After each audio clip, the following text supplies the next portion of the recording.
बच्चों, मैं Akhilesh Kumar +2 teacher BSS college +2 school Begusarai. आज हम लोग 12 का एक टॉपिक समझेंगे बायोलॉजी का, वह है सहप्रभाविता, कोडोमिनेंस। कोडोमिनेंस एक ऐसी घटना है जिसमें दो जीन इक्वली रूप से डोमिनेंट होते हैं। अभी तक जो हम लोग पढ़े उसमें क्या था कि कोई एक जीन ही डोमिनेंट होता था F1 जनरेशन में, दूसरा रिसेसिव होता था, यानी एक कैरेक्टर प्रभावी था, दूसरा अप्रभावी था। लेकिन यह एक ऐसी घटना है जिसमें कि दोनों कैरेक्टर का जीन एक साथ डोमिनेंट हो जाएगा, यानी कि इस केस में कोई भी जीन अप्रभावी नहीं होगा।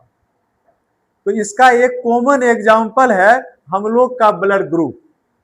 हम लोग जानते हैं कि हम लोग के बॉडी में जो भी ब्लड है वह इसी 4 ग्रुप का होता है, या तो वह ए होगा, या वह बी होगा, या AB होगा, या O होगा।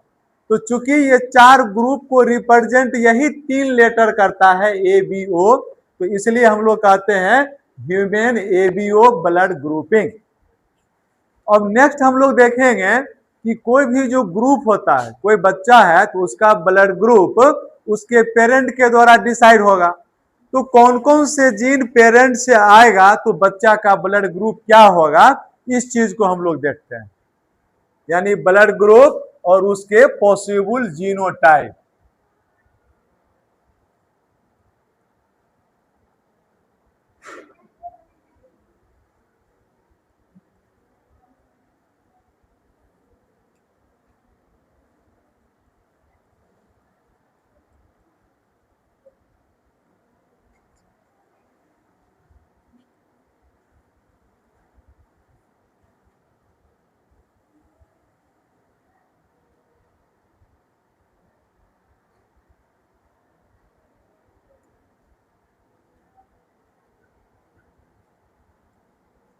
जैसे ब्लड ग्रुप ए है, तो ब्लड ग्रुप ए होने का 2 पॉसिबिलिटी है, यानी कि अगर दोनों जो पेरेंट हैं मदर फादर, दोनों से अगर IA वाला एलील आया होगा या जीन आया होगा तो उस बच्चे का जीनोटाइप IA हो जाएगा और उसका ब्लड ग्रुप ए हो जाएगा। ये भी हो सकता है कि एक पेरेंट से IA वाला जीन आया हो और दूसरे से IO वाला आया हो, इस केस में भी बच्चे का ब्लड ग्रुप ए ही होगा। इसी तर्ज पर बी का भी देखिए, बी होने का भी 2 पॉसिबिलिटी है। दोनों पेरेंट से IB वाला जीन आया होगा तो IB हो जाएगा, या एक पेरेंट से IB वाला जीन आया होगा और दूसरे से IO आया होगा, इस केस में भी उसका ब्लड ग्रुप बी होगा। अब देखिए AB ब्लड ग्रुप किसी बच्चे का तभी होगा जब एक पेरेंट से IA वाला जीन आया होगा और दूसरे पेरेंट से IB वाला जीन आया होगा, यानी कि इसका एकमात्र जीनोटाइप यही पॉसिबल है, दूसरा कोई जीनोटाइप संभव नहीं है। उसी ढंग से देखिए blood group O, blood group O तभी होगा जब दोनों पेरेंट से IO वाला जीन आया होगा या एलील आया होगा, यानी IO जब होगा जीनोटाइप तभी उसका ब्लड ग्रुप O होगा। ठीक, तो यहाँ हम लोग क्या देख रहे हैं कि ब्लड ग्रुप का जो डिटर्मिनेशन होता है, निर्धारण होता है, वह I नामक जीन करता है, और इस I जीन का अलग अलग 3 गो रूप होता है। एक IA है, दूसरा IB है और तीसरा IO है। तो एक जीन के डिफरेंट रूप्स को ही उसका एलील कहते हैं। ठीक है, यहाँ पर IA, IB और IO को हम लोग क्या कहेंगे, एलील कहेंगे। जीन्स ही एलील है, जब एक जीन के कई फॉर्म हो तब उसको एलील कहते हैं। इसी तीनों एलील में कोई 2 एलील जब एक साथ आएगा एक एक पेरेंट से, तब वह एक पार्टिकुलर ब्लड ग्रुप बनाएगा। ठीक, तो अब देखिए आपके सामने ब्लड ग्रुप और उसके पॉसिबल जीनोटाइप है। तो इस आधार पर आप बताइए कि इसमें से तीनों जो एलील है इसमें कौन डोमिनेंट है और कौन रिसेसिव है।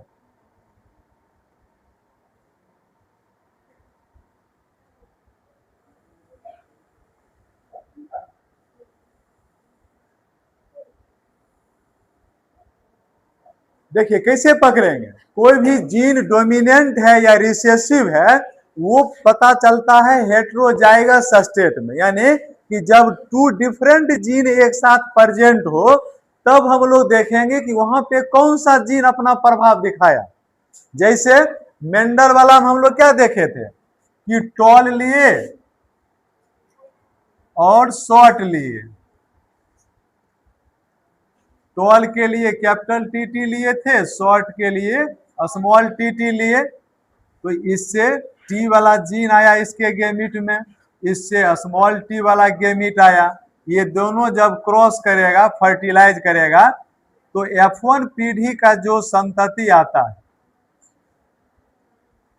उसमें हम लोग क्या देखते हैं कि दोनों जीन है, कैपिटल टी भी है स्मॉल टी भी है, लेकिन ये पौधा कैसा हुआ था, टॉल। ये लंबा क्यों हुआ, क्योंकि कैपिटल टी यहां पर डोमिनेंट था, वो अपना प्रभाव दिखाया, स्मॉल टी नहीं दिखाया। तो हेटेरोजाइगस स्टेट में आप पकड़ सकते हैं कि कौन जीन डोमिनेंट है कौन रिसेसिव है। तो अब देखिए ये हेटेरोजाइगस स्टेट है, IA-IO, यहाँ पे देखिए IB-IO भी हेटेरोजाइगस है। तो जब IA-IO था तो उसका ब्लड ग्रुप क्या हुआ, ए हुआ, ओ नहीं हुआ। इसका क्या अर्थ है कि IA जो जीन है वो डोमिनेंट है, IO रिसेसिव है, अप्रभावी है। उसी ढंग से इस केस में देखिए IB-IO दोनों जीन है लेकिन ग्रुप क्या हुआ, बी हुआ। इसका अर्थ हुआ कि IB डोमिनेंट है, प्रभावी है, IO रिसेसिव है। ठीक, वही हम यहाँ पर लिख दिए हैं कि IA और IB ये दोनों कैसा एलील है, डोमिनेंट एलील है, और IO रिसेसिव है। कोई भी रिसेसिव अपना प्रभाव कब दिखाता है, जब दोनों रिसेसिव एक साथ होता है।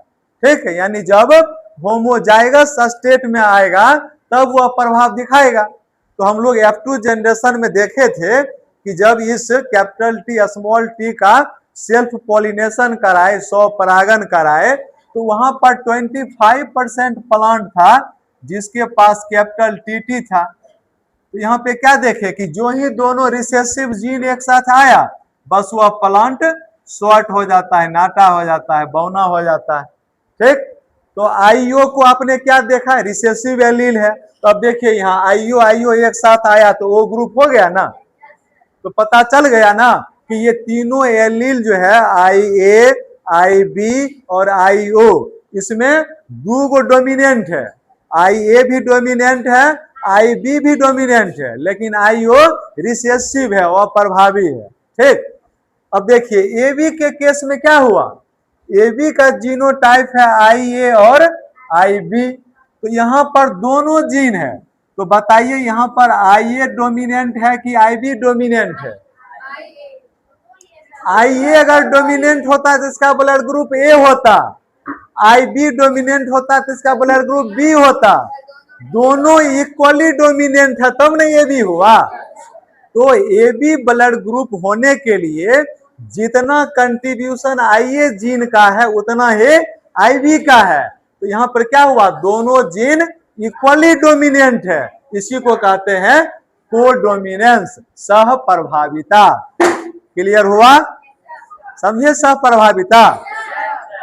तो सहप्रभाविता का एग्जाम्पल क्या है, AB ब्लड ग्रुप जिसमें एक पेरेंट से IA वाला एलील आया, दूसरे पेरेंट से IB वाला आया, तो संतति का ब्लड ग्रुप AB हो गया। यहाँ पर ना IA डोमिनेंट है ना IB रिसेसिव है, दोनों डोमिनेंट है। तो जब दो जीन इक्वली डोमिनेंट हो तो इसी घटना को कहते हैं कोडोमिनेंस, हिंदी में सहप्रभाविता। आशा है कि ये टॉपिक आपको समझ में आ गया होगा। Thank you.